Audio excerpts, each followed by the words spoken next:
All right, so I want to talk about high estrogen in men. Specifically, if you're taking TRT or you're on some kind of steroid cycle, there's absolutely no judgment from me here. I am on TRT. I'm on 150 milligrams per week of testosterone. The result of me being on that is because my natural testosterone was in the gutter. It was abysmal. I felt like shit. I was not enjoying my life whatsoever. That's to put it mildly. Been on it about 9 weeks now. And what I will say is, at first I noticed a nice difference, okay? I noticed it took about 2 weeks for it to kick in. I would say week 3, 4, 5, I felt pretty damn good. I could feel the testosterone settling into my system. I reached somewhat homeostasis, I would say. And then for sort of the last month, I've noticed that things weren't all what they seem, and I started to experience side effects. And fortunately for me, I do have somewhat of a personal background in training, nutrition, and optimization. I self-taught. I realized that something wasn't right. Now, when it comes to estrogen, we're all very different. So you might read some articles, you might listen to the bro down the gym, or watch somebody on YouTube who is telling you you have to take an AI. And for people who don't know what an AI is, it's an aromatase inhibitor. Basically, just the easy version is it reduces your estrogen, okay? Because for many men like me, unfortunately, and genetics will play a role in this, and body fat, etc. For many men, they actually convert testosterone to estrogen. Okay, you get this conversion process that takes place for some men, where other men can take, 1 or 2 grams of testosterone a week.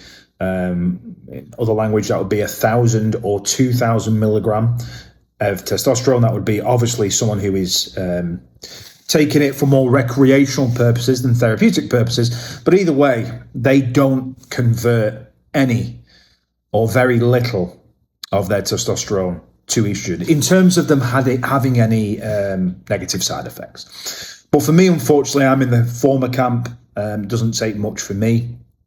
And I'll do another video, but you've got to be careful when you first start testosterone not to just jump into 5th gear immediately. You've got to not go gung-ho. You've got to let things stabilize and reach some kind of optimization in the bloodstream before you start making any rash decisions. Because then you could absolutely crash your estrogen, which makes life a whole lot worse. You've got to find the happy medium. So with me, I just want to go through the signs, and this might help you if you are not feeling yourself and you're on testosterone, whether it's TRT or recreational steroid use. At first, you feel good, of course, when the test is sort of settling in your body. But then you might realize that you're waking up feeling not so good. What I mean by that is your mood is low, your energy is zapped, your vitality for life is not very good, and you just find it harder to get out of bed in the morning, pretty much like you did before you were on testosterone. Now, of course, I'm talking to several different audiences here. If you're on therapeutic dose of TRT, you're taking it because you probably felt like shit. You got your blood work done and you realized that your natural testosterone was suboptimal. So you decided to take the matter into your own hands. You went to a clinic, or you self-medicated and self-prescribed. Or I'm speaking to the gym bros who were taking it cosmetically, recreationally, just to look hench and big, to add some muscle on. And that's okay too. But either way, you notice when you first take tests for the first couple of weeks, you feel pretty good once it's starting to settle into your body. But there comes a point with high estrogen where you just don't.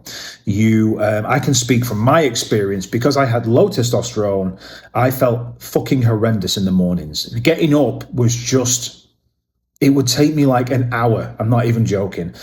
I kind of was on the way back feeling that way, although not as bad. But it still wasn't great. Low energy, low mood, zero morning wood, no libido. It just suddenly went. After having it back again for a few weeks, it was like teasing me, then it went again.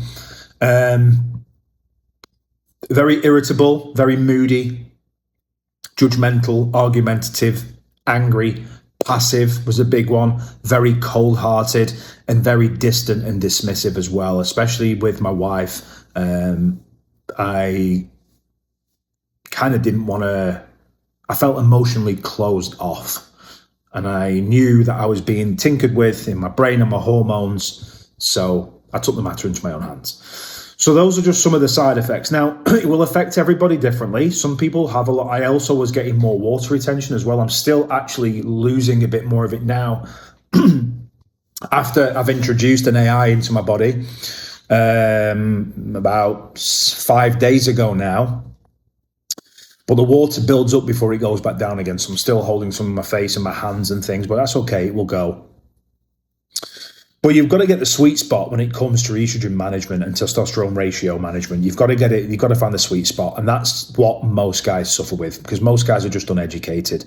I'm not calling anybody out. I'm just saying I know about 5 people in my life. One of them is my best mate, and he's just taking,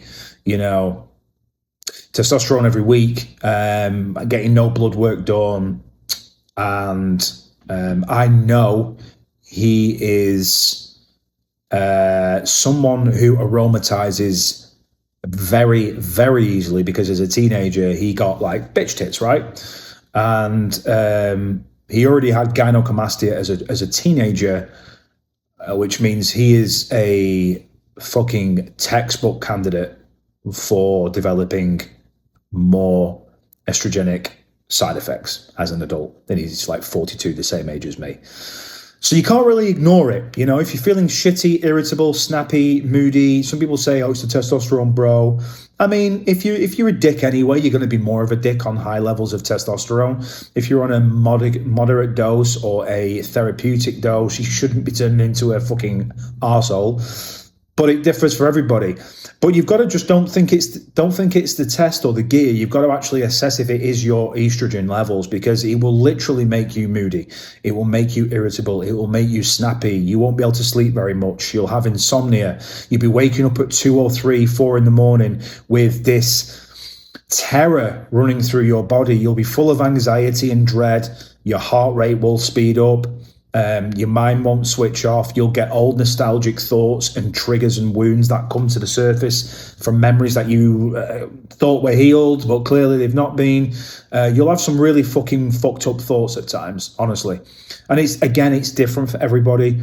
I'm not a doctor, but one of the things that helps me on my journey is to understand myself as much as I can inside and out. Now, of course, we have the unconscious part of us, the ego, we call it. That is the unconscious me, the self, the I, that we have no control over. So we don't really know half the things we're doing because it's on autopilot. It is purely a knee-jerk reaction. That's why it's called an unconscious mind. But the more conscious and more self-aware you can be of your actions day to day, and even things like your energy and your mood, if you can log these, and I know life's busy for most people, but if you can make a genuine journal, or not even a journal, write down at the beginning of the day when you start, and at the end of the day, just 1 sentence or 2 sentences as to all the things I said. What's your sleep like? What's your libido like? Have you got morning wood? Are you feeling, full of vitality? Are you feeling quite depressed? What's your level of thoughts like? Are you moody? Are you sensitive? Are you disengaged? Are you emotionally distant? Do you feel cold? The list goes on. Write it down. Especially if you are on testosterone of any level, because it really can have an effect. And what I would recommend to do, and again, not a doctor, this is just what I would recommend to do, is something that I do, is to get my bloods done at least every 4 to 6 weeks, because, you might be okay for 3 or 4 weeks after introducing a compound into your body, but then you can find out 2, 3, 4 weeks later that hormones are fucking wild, man. Like, they have their own idea. We're not in control as much as we think. So I would get blood work done. So if you're watching this video and you have started TRT at a therapeutic dose and you're going through a clinic, I'm sure your physician or your clinician has advised you to get some blood work done. I'm sure. If you're self-medicating and self-prescribing like me, which is fine, you just need to know what you're doing. And I would recommend getting blood work through a doctor or paying for blood work yourself. I don't care if you've been on it a month at this point or you've been on it 6 months. and you feel like your life's a disaster, it could be because your estrogen, or estrogen as we say in the UK, is high. So I would get an E2 blood test. Of course, you want the other blood test as well, a complete metabolic panel. You want a blood count. You want your lipids done. You want to check how your liver and kidneys are getting on. You want to check your hematocrit or hematocrit, hemoglobin, you know, the blood thickness. It's really, really, really important because as you get older, I'm 42, if you just ignore this, and I know guys in the 50s who ignore this, and it's a fucking ticking time bomb. I'm not here to scare you. I'm just being legit with you and straight. That's how I speak. I don't want people fucking themselves up, because as you get older, and you don't even need to be over 40 for adverse effects to happen, if you're not checking things like your hematocrit and your blood is getting like syrup, you are super close potentially to a heart attack or any cardiovascular illness, right?